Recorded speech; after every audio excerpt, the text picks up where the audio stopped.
Indonesia negara hukum.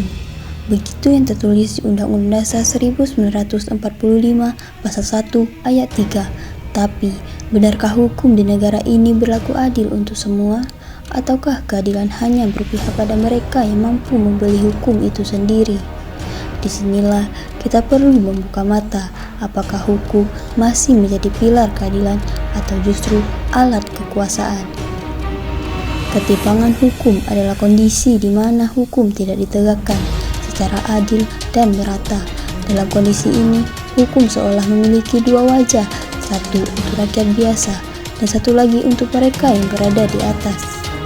Ketimpangan ini bisa terlihat dari perlakuan berbeda terhadap perlakuan hukum berdasarkan status sosial, ekonomi, bahkan jabatan. Seseorang bisa lolos dari jerat hukum hanya karena memiliki kekuasaan atau koneksi, sementara yang lain harus menerima hukuman berat atau pelanggaran kecil.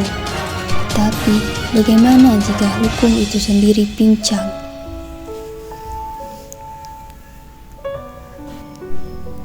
Februari 2023, sebuah video viral memperlihatkan remaja bernama David tergeletak tak berdaya usai dianiaya secara brutal. Pelakunya Mario Dani Satrio, anak penjabat pajak yang kala itu dikenal dengan gaya hidup mewah. Mario bukan remaja biasa, ia anak dari Rafael Alun, penjabat pajak dengan harta mencurigakan miliaran rupiah. Kasus ini menjadi pintu masuk untuk membongkar gaya hidup penjabat yang jauh dari kata sederhana. Masyarakat tak diam, suara keadilan terus menggema. Karena itu, kita tahu jika hukum terus tumpul ke atas, maka negara ini kehilangan pondasi moralnya. Namun, keperhatian serupa muncul kembali pada Mei 2025.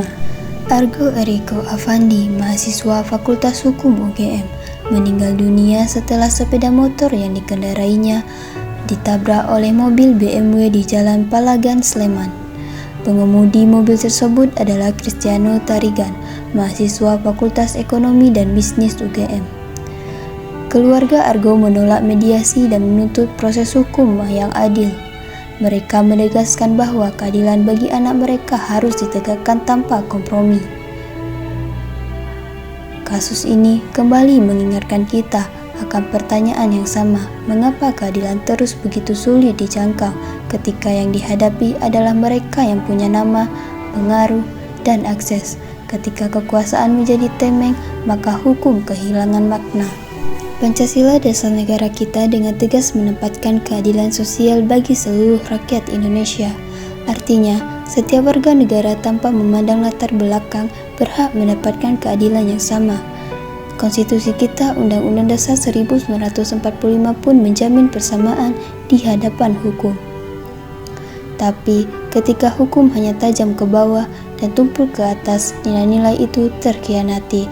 Ketika hukum hanya menjerat rakyat kecil dan membebaskan yang berkuasa, maka kita sedang menyaksikan pelanggaran terhadap janji dasar negara. Kita perlu ingat, hukum bukan alat kekuasaan, ia adalah penjaga nilai-nilai luhur bangsa. Keadilan tak datang dengan sendirinya. Ia bukan hadiah, ia diperjuangkan. Mari kita menjembatani ketimpangan ini, mulai dari hal kecil, mendampingi satu orang, memperjuangkan satu hak. Hukum bukan hanya retorika, tapi harus nyata di tangan setiap warga.